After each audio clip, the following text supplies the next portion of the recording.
Igsuon, gigamit nila karon ang Marcos City 18 to 19 nga hinlo na daw, no?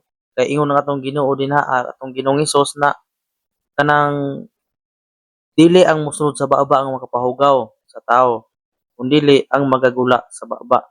So muna ilang gigamit, no? Ang pagsabot nila kay ang kaning baboy, pasayan, baki, isda nga walay himbis, o unsa pa nga mga dulumtanan dinha kapatid, ah dili mahugaw ang tao kung isudlan ang bana. No, muna ilang pagsabot. Kay niingon gud atong Ginoo, pero dako kay na siya nga mali. Suon.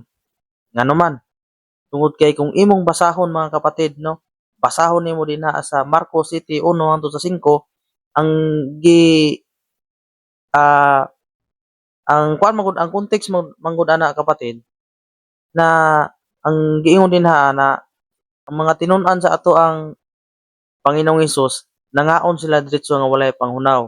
Unya ang kanang kultura sa mga Hudiyo kaniadtong mga kapatid sa Israel ay kanang kinahanglan gyud mga kapatid nga manghinaw pa sila, no. Kuyaw kay sila manghinaw sa una kay kanang gikan diri hantod gyud diri muna ilang pagpanghinaw so ano limpyo kaayo.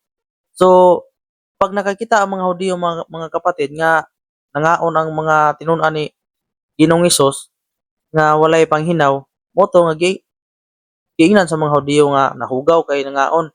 Pero dili baboy ang gikaon nila da kapatid, no, igsuon, dili baboy, dili mga dulumtanan ang gikaon nila kundili paan ilang gikaon dinha.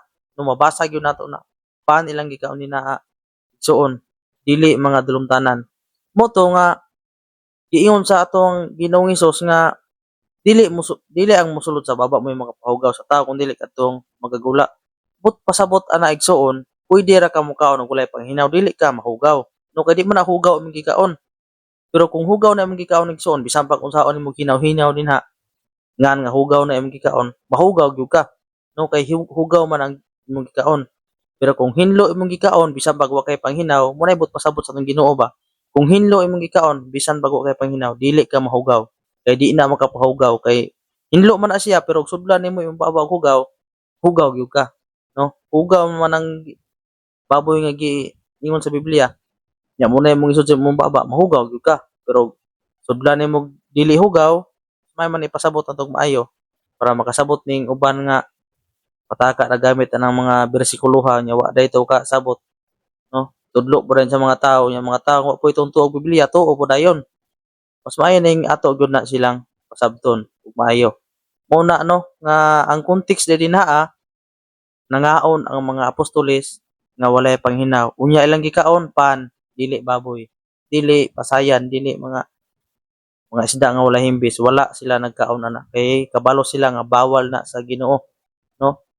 Mauna nga atong nasabtan nga kana dinha ang teksto wala na nagisgot nga kan-o na nimo ng mga hugaw kundili pwede ra ka mokaon nga walay panghinaw dili ka mahugaw basta ngan nga hinlo imong gikaon. So hinaot nga makatabang ni sa ato, no, open-minded lang gud ta aron nga kanang ang kamatuoran ba mo patigbabaw gyud dili nang bakak kay kabalo man gyud ta gisayaman sa bakak ba igsuon. Juan 8:44 ang amahan sa bakak mao ang yawa. Mao na nga kamatuoran atong itudlo dinhi. Kay klaro man kaayo, no, wa man tay mabasa dinha nga nangaon na sila hugaw. Alang gikaon pan, mao na siya igsuon. Hinaot nga atong nasabtan. Daghang salamat sa inyong pagtan-aw niini nga video. God bless po sa ating lahat.